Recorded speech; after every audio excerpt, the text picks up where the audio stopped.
నైరుతి బంగాళాఖాతంలో తీవ్ర అల్పపీడనం ఏర్పడింది. రేపు తమిళనాడు, శ్రీలంక మధ్య అల్పపీడనం తీరం దాటే అవకాశం ఉంది. ఆ సమయంలో దక్షిణ కోస్తా, రాయలసీమలో వర్షాలు పడనున్నాయని వాతావరణ కేంద్రం తెలిపింది.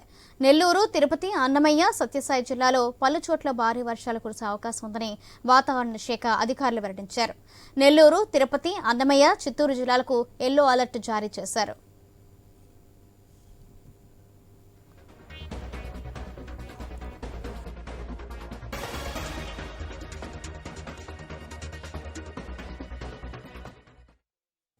నైరుతి బంగాళాఖాతంలో తీవ్ర అల్పపీడనం ఏర్పడింది.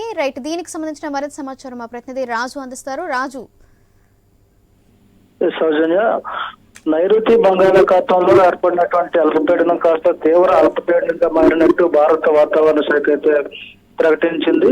దీని ప్రభావంతో రేపటికల్లా మరో 24 గంటల్లో దీని ప్రభావం అయితే శ్రీలంక, తమిళనాడు తో పాటు ఏపీ, దక్షిణ కోస్తా జిల్లాల్లో అయితే ఉండే అవకాశాలు ఉన్నట్టుగా తెలుస్తుంది. ఈ రోజు రాత్రికి ఈ అల్పపీడనం అయితే తమిళనాడు, శ్రీలంక మధ్య తీరం దాటే అవకాశాలు ఉన్నట్టయితే వాతావరణ శాఖ అయితే ప్రకటించింది. దీని ప్రభావంతో అటు తమిళనాడు, శ్రీలంకతో పాటు ఏపీలోని దక్షిణ కోస్తా, రాయలసీమ, ఉత్తర కోస్తా జిల్లాల మీద కూడా ప్రభావం చూపే అవకాశాలు ఉన్నాయి. దీనివల్ల భారీ నుంచి అతి భారీ వర్షాలు కూడా పడే అవకాశాలు ఉన్నట్టుగా తెలుస్తుంది. ఇప్పటికే రేపు, ఎల్లుండి అంటే వచ్చే 2 రోజుల పాటు కూడా నెల్లూరు, తిరుపతి, అన్నమయ్య, సత్యసాయి జిల్లాలకైతే ఎల్లో అలర్ట్ కూడా జారీ చేసింది. ఈ నేపథ్యంలో అధికార యంత్రాంగం కూడా అప్రమత్తమైంది.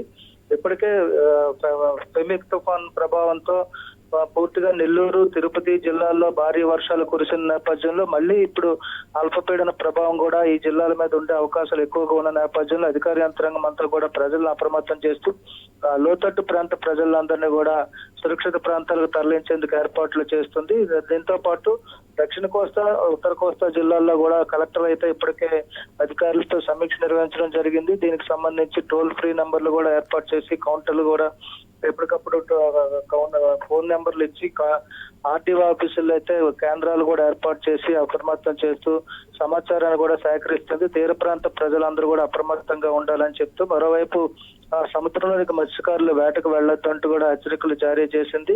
ఇక లోతట్టు ప్రాంతాలతో పాటు వాగులు, వంకలు ఉండేటువంటి ప్రాంతాలని, గిరిజన ప్రాంతాల్లో కూడా సురక్షితంగా ఉండాలని చెప్పి చెప్తుంది. మరోవైపు ఈ అల్పపీడన ప్రభావంతో అకాల వరదలు కూడా వచ్చే అవకాశాలు ఉన్నట్టుగా తెలుస్తుంది. దీనికి సంబంధించి ఇప్పటివరకు వాతావరణ శాఖ ఇస్తున్నట్టు సమాచారం మేరకు అయితే అధికార యంత్రాంగం అప్రమత్తమైందని చెప్పుకోవచ్చు. ఇదే నెల్లూరు, తిరుపతి, అన్నమయ్య, సత్యసాయి జిల్లాలతో పాటు దక్షిణ కోస్తా జిల్లాలో, తూర్పు గోదావరి, పశ్చిమ గోదావరి జిల్లాల్లో కూడా అప్రమత్తంగా ఉండాలని చెప్పి అయితే వాతావరణ శాఖ ప్రకటించింది. రాబోయే 24 గంటలు అయితే తీరం దాటిన తర్వాత దీని ప్రభావం ఏపీ మీద ఉండే అవకాశాలు కనిపిస్తున్నాయి. సౌజన్య. Right, thank you.